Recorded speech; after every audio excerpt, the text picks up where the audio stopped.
city shrieked like a heartbroken mother, lamenting the loss of its young son, whose blood now stained its body.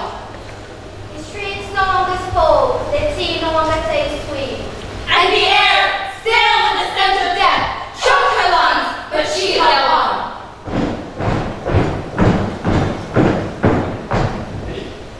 The moment his eyes opened, he daydreamed of his homeland. Where trees no longer grew on the dead water-deprived land. Where children, instead of running in bleed, swept mountains of rebels, looking for loved ones to return.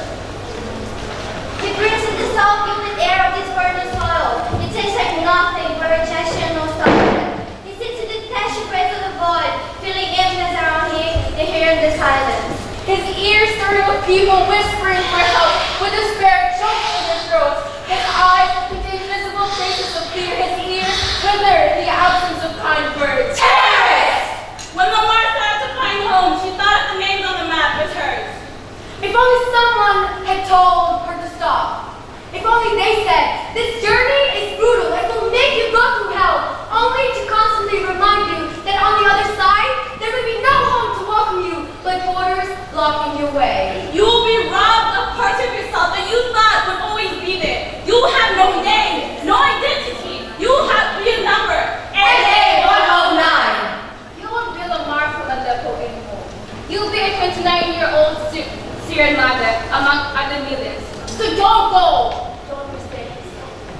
Because instead of welcome, there will only be Go back to Syria! Instead of a helping hand, there will only be blows, saying, You are a terrorist! You are illegal! you won't be you.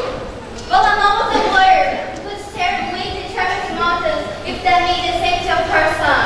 So she packed her hope in her satchel, put her fears in a knot on her scarf, took her son by his hand, and set off.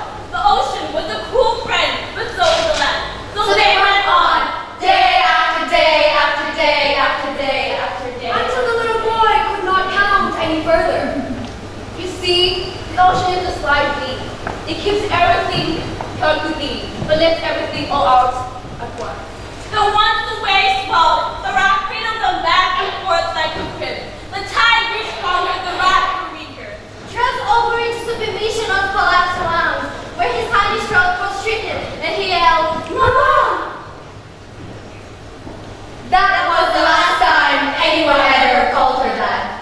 The sea consumed him but carried her far, into places that never quite felt like home. The war snatched her family, people, and language that were heard, and the world realized how terrible things can be, and to never leave problems in the hands of No or maybe, so stop! Just because you don't know them doesn't mean that they don't suffer. Just because they